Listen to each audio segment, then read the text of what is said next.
Ya sudah, kita lakukan gerakan coblos semua, betul? Saking semangatnya sampai dicoblos semua.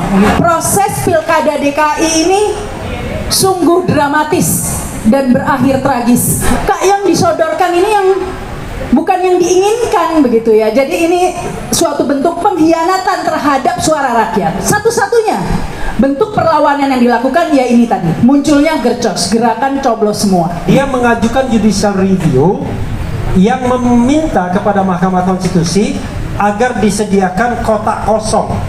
Kalau kotak kosong menang, pilkada diulang.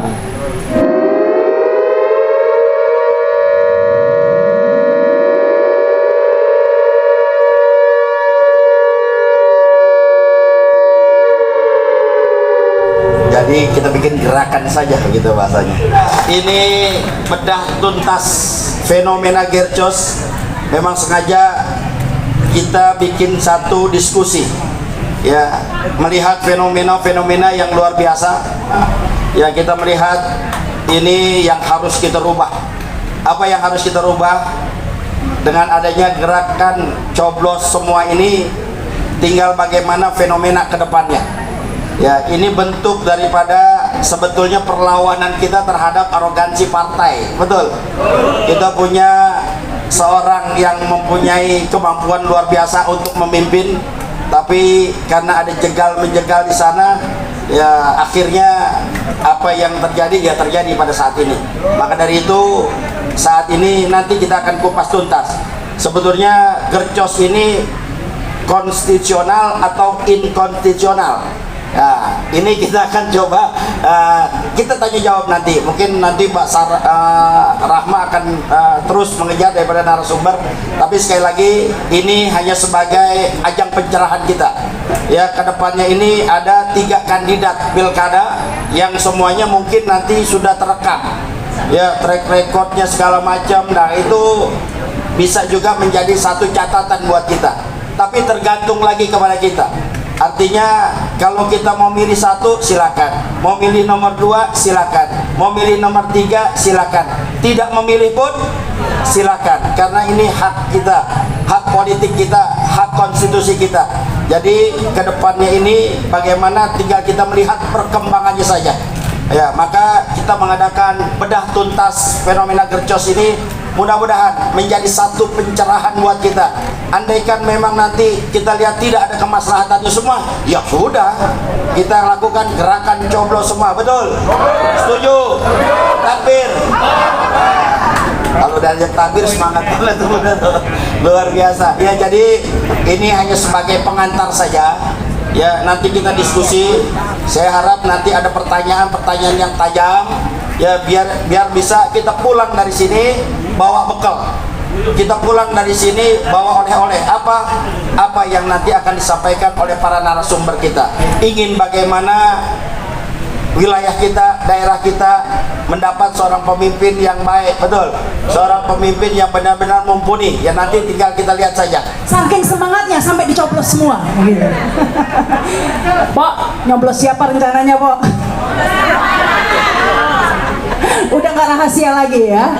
Ini menarik, ada Gercos gitu ya. Tema kita hari ini gerakan coblos semua. Mengapa sampai muncul fenomena Gercos ini ya? Cuma ada di pilkada DKI kali ini. Sebelum-belumnya belum pernah dengar ya.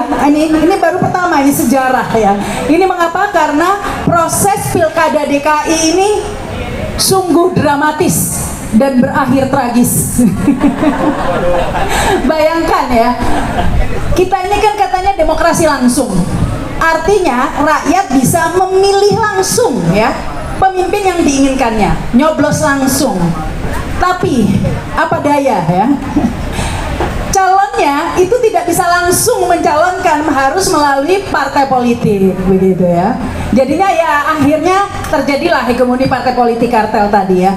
Meskipun ada ruang sebenarnya calon independen, tapi sepertinya kemarin calon Anies Baswedan sudah diberi angin segar ya. Jadi ada politik prank di situ.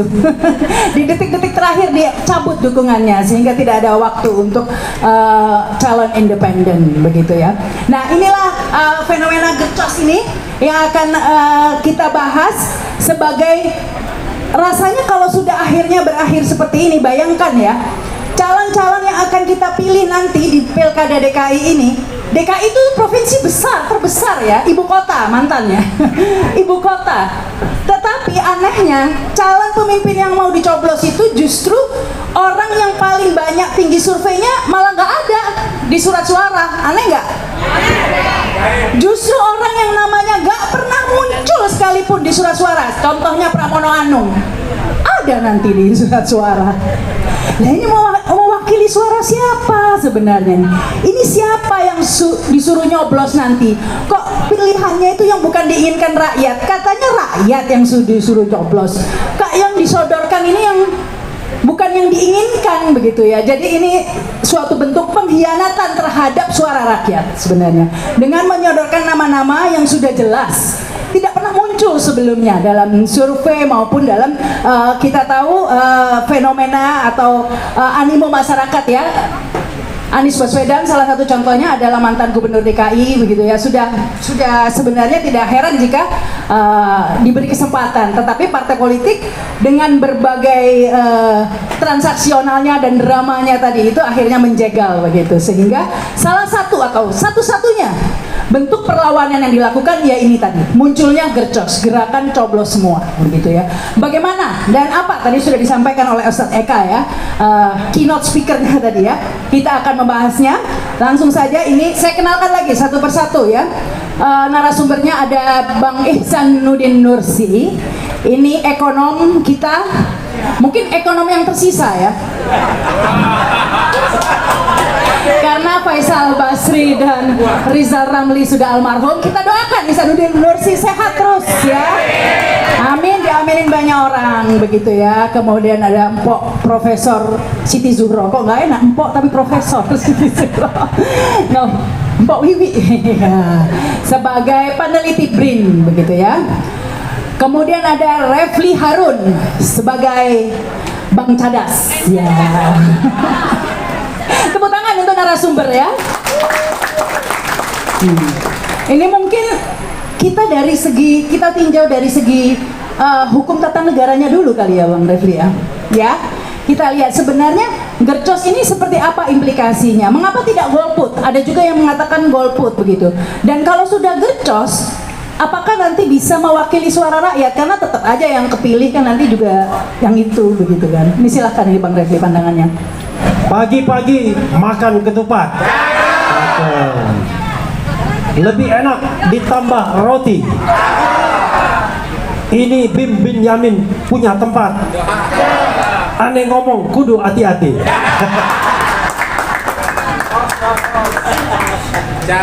Satu lagi boleh kan? Satu lagi. Sayang disayang burung gelatik. Oke. Diulangnya. Sayang disayang burung gelatik. Kakinya luka tertusuk beling. Memang Pok Rahma memanglah cantik. Bikin aneh 7 keliling. Terus pantun aja terus, nggak usah pemaparan. Pantun aja nggak apa-apa. Dia protes. Pantun aja, stok masih banyak. Bisa nanti Gercos saya bikin lagi di akhir nanti. Jadi kawan-kawan semua ya, ada dua pilihan. Saya maju sedikit ya. Ada dua pilihan. Kita mau Gercos atau golput. Gerakan coblos semua atau golongan putih golput. Saya hanya mengatakan atau menyampaikan aspirasi yang muncul dan kemudian saya membingkainya dalam perspektif hukum tata negara. Saya menghormati orang yang mau memilih, silahkan juga. Tetapi saya hanya ingin membahas soal golput dan Gercos. Kita sudah tahu lah bedanya ya. Kalau golput itu kita tidak absen, tidak datang. Walaupun datang tapi tidak absen itu dianggap golput.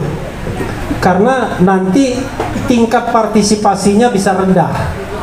Kan kalau kita datang ke TPS, datang lalu kita absen kan, baru kemudian nyoblos. Nah kalau golput itu nggak absen dia. Maksudnya apa? Maksudnya nanti tingkat partisipasinya rendah. Kalau kita mau mendelegitimasi, oke? Kalau dia Gercos, gerakan coblos semua, kita datang, kita absen, kemudian kita coblos semua. tingkat partisipasi tinggi, tetapi banyak suara tidak sah. Nah, saya, kawan-kawan semua, ibu-ibu dan bapak sekalian, belum mau memutuskan mana pilihan di antara dua ini, golput atau gercos, karena sangat bergantung. Nah, sangat bergantung yang digantung ya. Jadi sangat bergantung dengan judicial review yang diajukan oleh beberapa teman. Yang saya tahu adalah Wakil Kamal, dia mengajukan judicial review yang meminta kepada Mahkamah Konstitusi agar disediakan kotak kosong. Sebenarnya bukan disediakan kotak kosong, disediakan kolom kosong dalam surat suara. Ya, disediakan kolom kosong dalam surat suara. Kalau permohonan itu dikabulkan dan kita kemudian mau memenangkan kotak kosong, maka kemudian kita nggak bicara gercos lagi, kita nggak bicara gerakan coblos semua, karena kalau gercos itu suaranya tidak sah. Tetapi kalau kita mau memenangkan kotak kosong, kita coblos yang tidak ada gambarnya. Nah, pertanyaannya adalah saya tidak bisa memutuskan apakah ini bakal dikabulkan atau tidak. Apalagi saya bilang sama teman saya yang mengajukan permohonan itu, tolong dikasih alternatif. Tidak hanya kolom kosong, tetapi juga tingkat partisipasi. Jadi yang mana yang dikabulkan MK? Maunya kita, maunya kan nggak apa-apa kan? Seandainya kotak kosong itu menang, maka permohonannya pilkada diulang. Maksudnya saya bicara tentang kalau dikabulkan MK ya, bukan sekarang. Jadi kalau kotak kosong menang, pilkada diulang. Diulang dari mana? Bukan dari pencoblosan, tapi dari pendaftaran. Sebagaimana menangnya kotak kosong di calon yang cuma satu saja, calon tunggal, dan lawan, istilahnya bukan lawan kotak kosong, lawan kolom kosong ya. Jadi kalau memang itu dikabulkan Mahkamah Konstitusi, maka pilihannya adalah kita tidak gercos, gerakan coblos semua, tapi gerakan coblos kolom kosong, gersong, gercong ya, gerakan gosong, gerakan coblos kolom kosong, disingkat gosong ya. Tetapi kalau seandainya yang dikabulkan MK adalah tingkat partisipasi, MK tidak mengabulkan yang namanya kolom kosong, tapi tingkat partisipasi. Kalau tingkat partisipasi di bawah 50%, maka pilkada diulang. Maka tentu kita tidak akan datang ke TPS. Kalaupun datang ke TPS, kita cuma jadi pengawas, tapi tidak absen. Kalau seandainya kita ingin tingkat partisipasinya rendah di bawah 50%. Jadi kawan-kawan semua, itu yang bisa saya share, karena tidak mungkin saya nge-share memilih satu saja sebelum ada putusan Mahkamah Konstitusi. Jangan lupa, yang namanya November 27 masih lama, ya kan? Masih Oktober, November, masih 2 bulan lebih, hampir 2,5 bulan. Dan kita tidak tahu apakah kemudian akan ada putusan Mahkamah Konstitusi yang mengabulkan permohonan itu atau tidak. Oke, itu satu bagian. Bagian kedua adalah kita ini diancam-ancam oleh KPU, ya kan? Saya bilang KPU itu sontoloyo, ya kan? Kenapa sontoloyo? Dia menggunakan pasal 187 huruf A Undang-Undang Nomor 10 Tahun 2016 tentang pilkada. Itu kawan-kawan semua, itu pasal untuk money politics, pasal untuk politik duit. Jadi politik uang itu adalah siapa yang dengan cara melawan hukum, ya, dengan melawan hukum menjanjikan atau memberikan uang atau materi lainnya kepada warga negara agar ada 4, tidak memilih dan kemudian menyebabkan suara tidak sah, memilih dengan cara tertentu suara tidak sah, yaitu coblos semua, atau tidak datang, golput, atau memilih calon tertentu atau tidak memilih calon tertentu, maka bisa dipidanakan. Itu untuk money politics, perbuatan menjanjikan atau memberikan uang atau materi lainnya. Nah, termasuk dalam hal ini adalah kalau kita memaksa orang lain untuk memilih atau tidak memilih. Gercos ini adalah gerakan politik kesadaran warga, perlawanan terhadap rezim yang dengan seenaknya membuat pilkada ini tidak demokratis. Ya, coba bayangkan pasangan Rakus, itu Rakus atau apa? Rawon, Rakus, Ridho, Rakus ya. Ridwan Kamil, Suswon. Oh, azan sudah, kita berhenti dulu kalau gitu. Itu adalah pasal money politics. Jadi hanya bisa dikenakan kepada orang yang menjanjikan atau memberikan uang atau materi. Nah, saya ingin menambahnya dengan yang mengancam dengan kekerasan, karena itu ada dengan cara melawan hukum.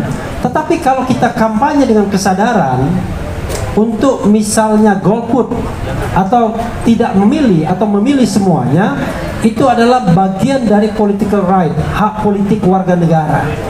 Kenapa hak politik warga negara? Sebagai bentuk perlawanan dari kesemena-menaan partai politik yang telah membuat pilkada menjadi tidak fair, ya. Jadi kawan-kawan semua, kalau saya sebagai pengamat, bukan soal Anies Baswedannya yang kemudian membuat saya atau siapapun harus golput atau gercos, tetapi lebih pada tidak fairnya di dalam proses berpilkada di DKI. Coba bayangkan, semua partai politik itu diborong dengan iming-iming stick and carrot. Kalau yang melawan dikasih pentungan, yang kira-kira tidak ada masalah, ya dikasih wortel, dikasih gula-gula. Maka semua partai politik bergabung menjadi satu, harapannya tidak ada calon lain yang bisa dicalonkan. Tetapi ternyata ada putusan Mahkamah Konstitusi yang mengatakan konteks DKI 7,5% bisa mencalonkan, dan itu dimanfaatkan oleh PDIP. Sementara sesungguhnya ada 8 partai yang bisa mencalonkan sendiri dalam konteks DPRD DKI. Jadi semua partai politik dari 11 itu 8 bisa mencalonkan sendiri, kecuali Demokrat, Perindo, dan kemudian P3 yang tidak bisa langsung mencalonkan diri. Tapi Demokrat hampir 7,5% juga. Nah, saya menganggap karena tidak ada fairness di dalam proses berpilkada di DKI, maka ekspresi warga yang ingin melawan oligarki politik atau kartel politik adalah hal yang sah-sah saja, dan itu adalah hak politik kita semua. Yang paling penting adalah kita tidak menjanjikan uang, tidak menjanjikan barang kepada ibu-ibu dan bapak-bapak sekalian untuk memilih gercos, ya, atau memilih golput. Dan juga kita tidak mengintimidasi atau melakukan pressure, penekanan kepada ibu-ibu dan bapak-bapak sekalian untuk mengikuti kita dalam memilih di pilkada DKI. Itu yang bisa saya jelaskan. Nanti akan kita bedah di dalam tanya jawab. Tetapi saya tahu ada suara lain yang mengatakan, suara dari tempat lain ya, kalau seandainya kita golput atau gercos, maka akan ada yang diuntungkan katanya. Nah, saya, kawan-kawan semua, ibu dan bapak sekalian, tidak sedang melakukan kalkulasi politik, tidak sedang berdagang. Yang saya sampaikan adalah hati nurani bagaimana melawan kartel politik dan oligarki. Itu saja. Makasih. Wassalamualaikum warahmatullahi wabarakatuh. Waalaikumsalam warahmatullahi wabarakatuh. Burung gelatih.